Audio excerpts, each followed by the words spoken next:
In this piano tutorial, we will be learning how to play the song Amazing Grace in the key of C major, and this song was requested through the comment section, so feel free to leave any song requests down below in the comment section.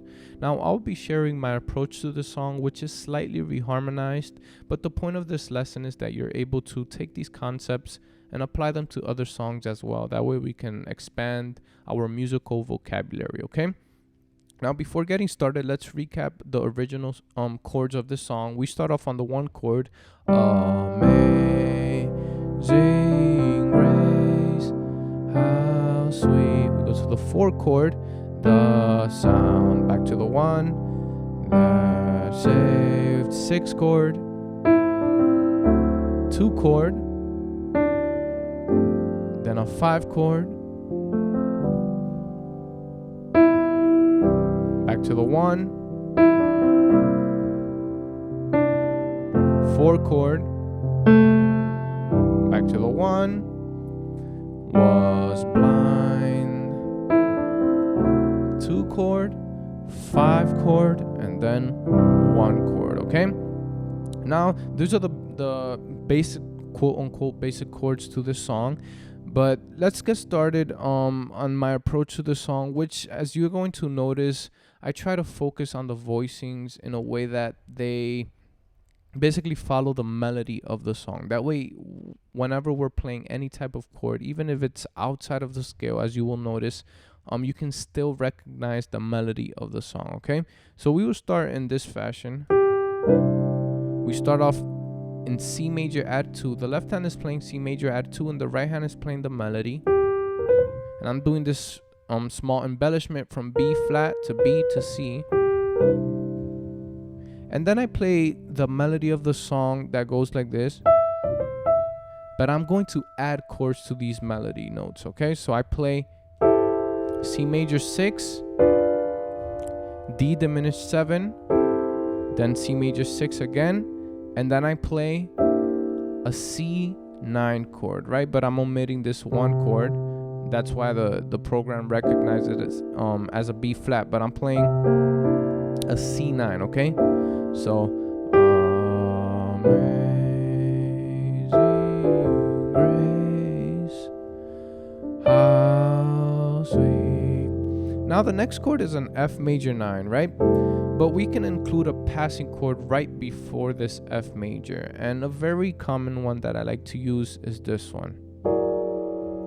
F sharp 9 sharp 5. And something you can notice about this passing chord is that even though it's outside of the scale, we're still maintaining this melody note right here.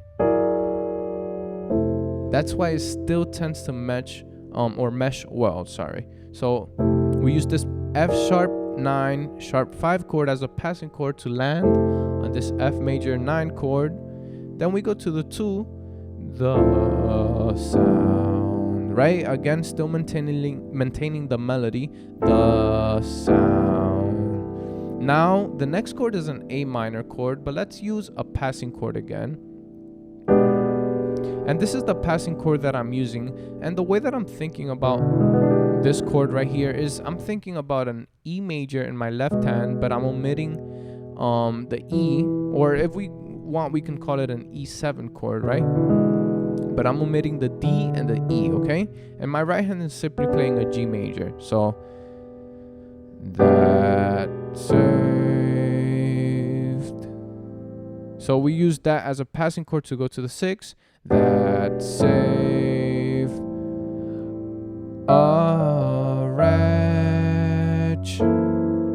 And here, the chord that I want to play is an F sharp 9 alter chord. And I'm simply playing an F sharp 7 in my left hand, and my right hand is playing an A minor.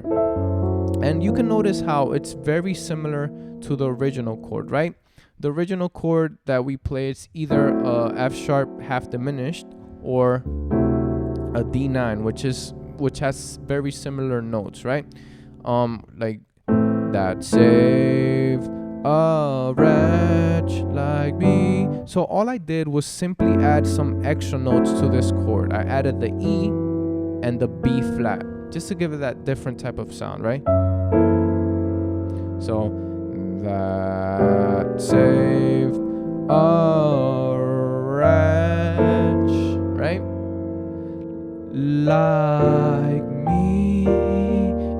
where we start getting outside of the scale, sort of reharmed version of this song. And all I did here was, again, still maintaining the melody, which goes from D to G. And this D right here is included in many chords in the piano, right? So one of the chords that I decided to use was this B flat. And from B flat, I went to the fourth of B flat, which is an E flat. And the reason I went to the fourth one was because the melody also goes to the fourth. It goes from the D to the fourth of D, which is G. So I went from B flat to an E flat major 9, okay? But from here, I want to get back to the original scale of the song, okay? So what I do is I bring it down from E flat to a D minor, 11th in this case, then a G altered, and then I use a different voicing from that G, still altered, and then we're back to the 1 chord, okay? So altogether it would sound like this. That's it.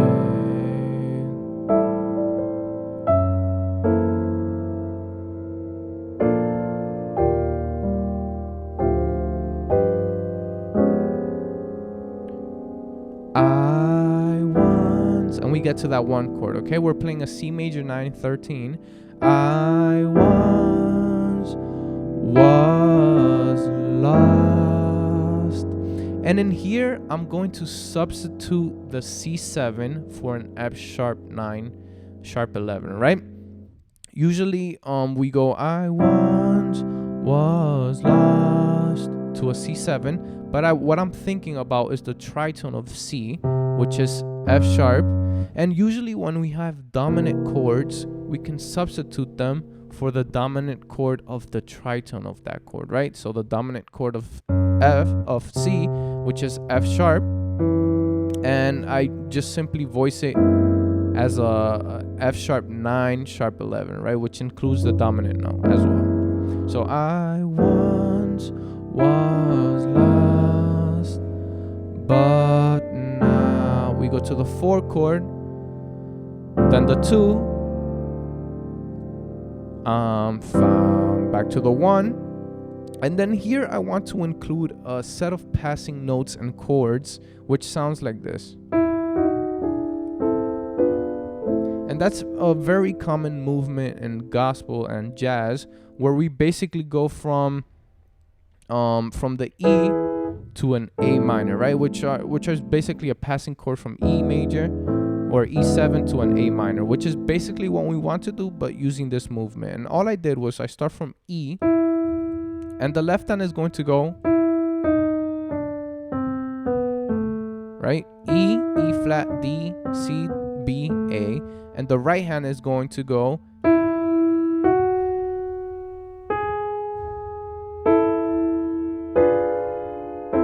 right?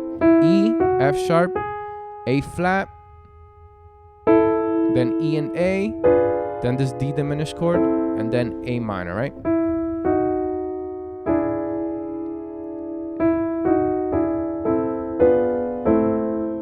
All right, so that's the passing chord or passing movement that we're going to use to get to the A. So we were in the part that goes,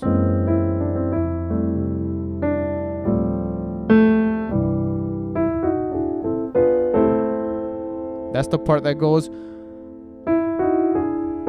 was blind, but now I see.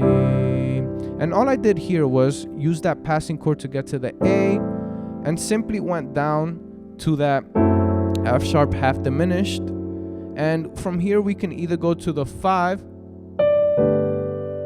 or make it a different type of voicing, like this G7 sus4 flat 9, and then we finish the song on the 1 chord, okay? So what I want to do now is play the whole song through without any interruptions. That way you have a better understanding of how it sounds, and hopefully you're able to capture some extra stuff from this section of the video.